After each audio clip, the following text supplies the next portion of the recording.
So ayan na, no, magme-melt tayo ng butter, no. Ay, ba yan?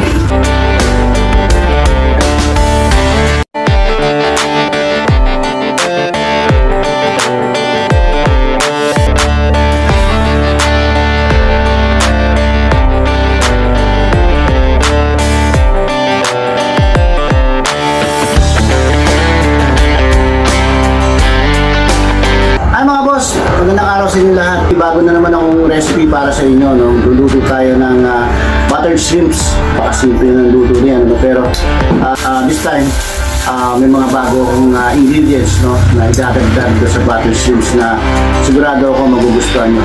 Pero sa pagkakataong ito, hindi ako dito magluluto, no, dito sa likodan ng bahay kasi gusto ko medyo magandang atmosphere kasi medyo malamig ngayon. So tara na, samahan nyo na ako. So ayan na, no, magme-melt tayo ng butter, no. Ay, ba yan? So guys, nakakalungkot na sabihin na hindi matutuloy yung ating buttered shrimps, no. Kasi nakita niyo naman sa video kanina kung paano kinuha ng manok yung butter na binigisa ko na sana para sa hipon sana yun. Wala akong magagawa. Isang buong butter yun, sayang yun. Kaya nag-isip na lang ako ano yung next plan din natin.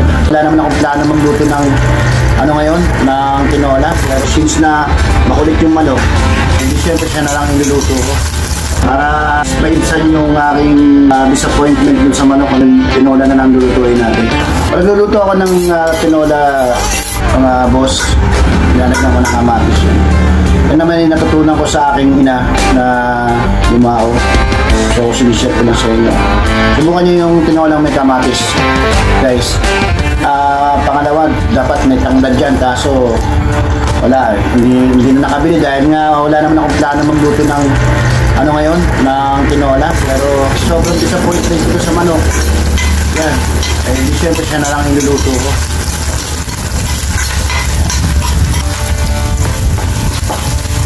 So, ano yan, bawang sibuyas, luya. Dapat nga may tanglad yan, ano. Wala eh. Wala akong balak magluto ng manok eh. So, parang pinilitan ng manok na yun na ibahin ang luto ko. So, yun na lang ang ginawa ko ngayon. Halo-halo lang yan, mga boss. Then, susunod natin yung, ano, kamatis.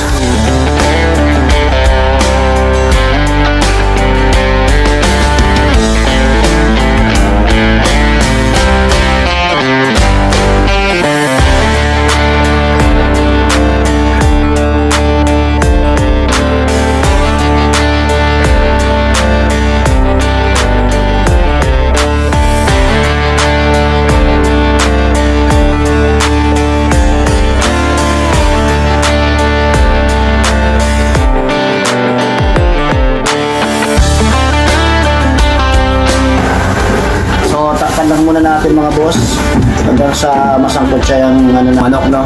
Kasi sarap yung sa kung nagpipinola kayo nasasangkot siya yung laman, no? Matagal siyang mapanis kasi pag hindi nasangkot siya, no, madaling mapanis. That's ko lang mga boss, no? Yung bagong bili ko ng ano, Chef Classics, no? Kung natatanaw, nakikita nyo dyan. Yan. Ano yan? Non-sticky yan. Hindi dumidikit dyan kahit ano.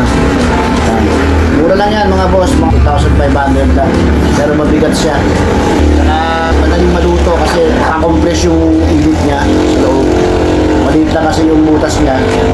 So pag magpapalambot ko ng ano, ng medyo mababang apoy, the best to. Ito, the best. So from time to time, no, babalik rin natin. Yan. Nakita nyo guys yung usok niya, no? Talagang very ano siya, para siyang pressure cooker. Tignan nyo, walang hindi dumidikit yan mga boss. Walang dikit yan. Kaya maganda tulutuhan na to. Yan. Nabili ko to sa SM mga boss. Kaya mahilig ako magluto. Gusto ko yung hindi dumidikit, no? Yan. 2.5 lang to mga boss, mabigat. Mabigat kasi makikita mo pag original yung gamit doon sa kusina, lalo na yung mga panluto na gaya nito. Mabigat siya, mabigat. Yan. So, tatakpan na lang muna uli natin. Yan. Yan. So, tignan nyo, airtight siya. Singawan siya pero malapakaluta. So, yung circulation ng heat niya, umiikot lang. Tapos, meron ditong konti singawan lang. So, para madaling maluto.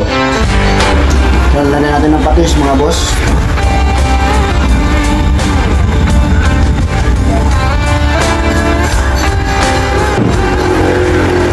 Tapos ngayon, lalagyan natin ng yung hinugas-bigas. Diba? Masarap kasi sa tinola yung hinugas-bigas. Yan. Yan. Yan. Yan. Yan ang hinugas-bigas, mga boss. Yan.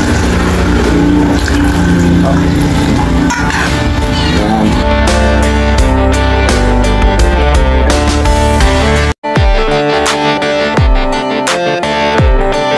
Tatakpan muna natin mga boss. Yan. So after 10 minutes, lagay na natin yung sayote kung wala tayong papaya.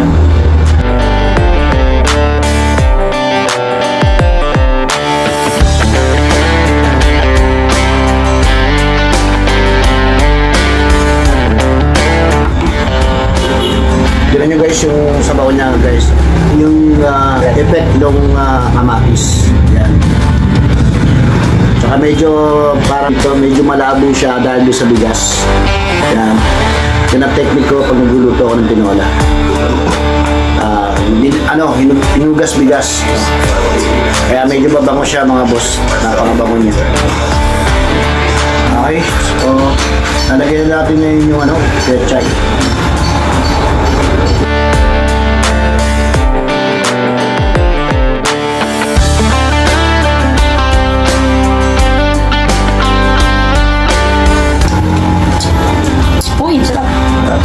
Naamoy na naman mga boss ng mga kapitbahay namin. Check na natin kung okay na yung gulay. So okay na. Okay na. Yan. Yan. Para mag-complement lang yung lasa ng pechay. Wala akong nabili yung mga boss na kasi nga wala nga akong balak magluto ngayon ng tinola. Since na makulit yung manok, yun ang naluto. Kaya dapat to nga, may tanglad pa to, tsaka dahon ng sili. Pero wow, sarap. Tignan nyo mga boss.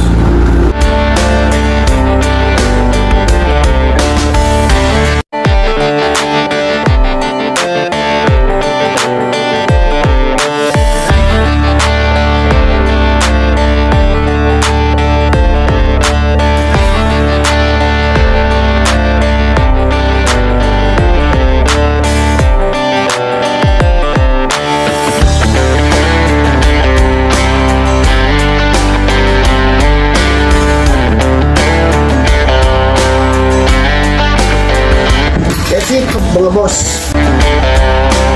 Ito guys. Wait.